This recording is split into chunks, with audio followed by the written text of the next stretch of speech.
Once upon a midnight dreary, while I pondered, weak and weary, over many a quaint and curious volume of forgotten lore, while I nodded, nearly napping, suddenly there came a tapping, as of someone gently rapping at my chamber door.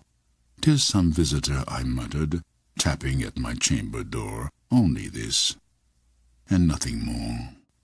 Ah, distinctly I remember, it was in the bleak December, and each separate dying ember wrought its ghost upon the floor.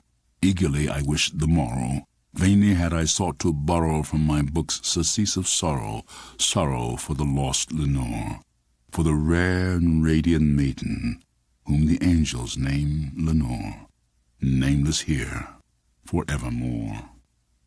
And the silken, sad, uncertain rustling of each purple curtain thrilled me, filled me with fantastic terrors never felt before, so that now, to still the beating of my heart, I stood repeating, "'Tis some visitor entreating entrance at my chamber door, some late visitor entreating entrance at my chamber door. This it is, and nothing more." Presently my soul grew stronger, hesitating then no longer. "Sir," said I, "or madam, truly, your forgiveness I implore, but the fact is I was napping, and so gently you came rapping, and so faintly you came tapping at my chamber door, that I scarce was sure I heard you."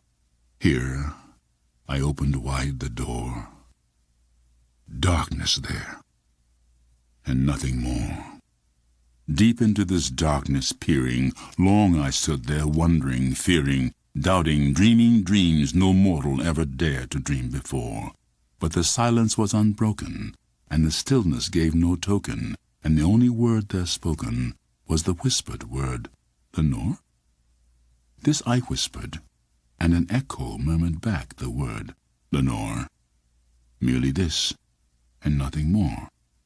Back into the chamber turning, all my soul within me burning, soon again I heard a tapping somewhat louder than before.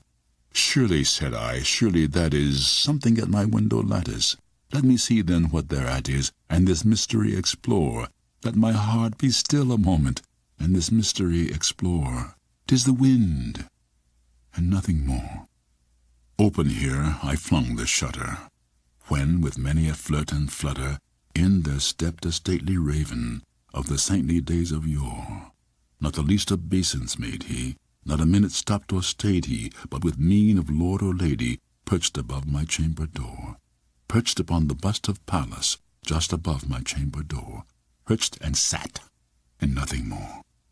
Then this ebony bird beguiling my sad fancy into smiling, by the grave and stern decorum of the countenance it wore, "Though thy crest be shorn and shaven, thou," I said, "art sure no craven. Ghastly, grim, and ancient raven, wandering from the nightly shore, tell me what thy lordly name is on the night's Plutonian shore." Quoth the raven, "Nevermore." Much I marveled this ungainly fowl to hear discourse so plainly, though its answer little meaning, little relevancy bore. For we cannot help agreeing that no living human being ever yet was blessed with seeing bird above his chamber door, bird or beast upon the sculptured bust above his chamber door, with such a name as Nevermore. But the raven, sitting lonely on the placid bust, spoke only that one word, as if his soul in that one word he did outpour. Nothing further than he uttered, not a feather than he fluttered, till I scarcely more than muttered, "Other friends have flown before. On the morrow he will leave me, as my hopes have flown before." Then the bird said, "Nevermore." Startled by the stillness broken by reply so aptly spoken, "Doubtless," said I, "what it utters is its only stock and store, caught from some unhappy master, whom unmerciful disaster followed fast and followed faster, till his songs one burden bore, to the dirges of his hope that melancholy burden bore, of never, nevermore." But the raven, still beguiling my sad fancy into smiling, straight I wheel a cushioned seat in front of bird and bust and door. Then upon the velvet sinking, I betook myself to linking fancy unto fancy, thinking what this ominous bird of yore, what this grim, ungainly, ghastly, gaunt, and ominous bird of yore meant in croaking nevermore. This I sat engaged in guessing, but no syllable expressing to the fowl whose fiery eyes now burned into my bosom's core. This and more I sat divining, with my head at ease reclining on the cushion's velvet lining, that the lamplight gloated o'er, but whose velvet violet lining with the lamplight gloating o'er she shall press, nevermore. Then methought the air grew denser, perfumed from some unseen censer, swung by seraphim whose footfalls tinkled on the tufted floor. Wretch, I cried, thy God hath lent thee, by these angels he hath sent thee, respite, and nepenthe from thy memories of Lenore. Quaff, oh quaff this kind nepenthe, and forget this lost Lenore. Quoth the raven, nevermore. Prophet, said I, thing of evil, prophet still if bird or devil, whether tempter sent or whether tempest tossed thee hither shore.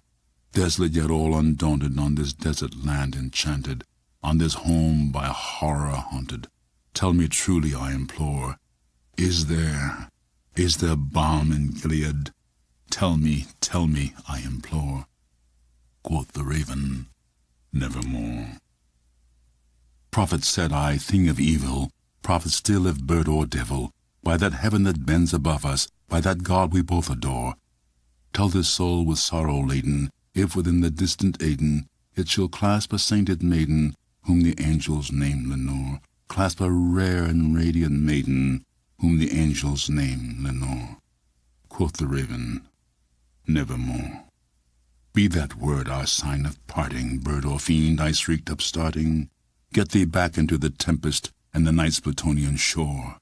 Leave no black plume as a token of that lie thy soul hath spoken. Leave my loneliness unbroken. Quit the bust above my door. Take thy beak from out my heart, and take thy form from off my door. Quoth the raven, nevermore. And the raven, never flitting, still is sitting on the pallid bust of Pallas just above my chamber door, and his eyes have all the seeming of a demon's that is dreaming, and the lamplight o'er him streaming throws his shadow on the floor, and my soul from out that shadow that lies floating on the floor shall be lifted nevermore.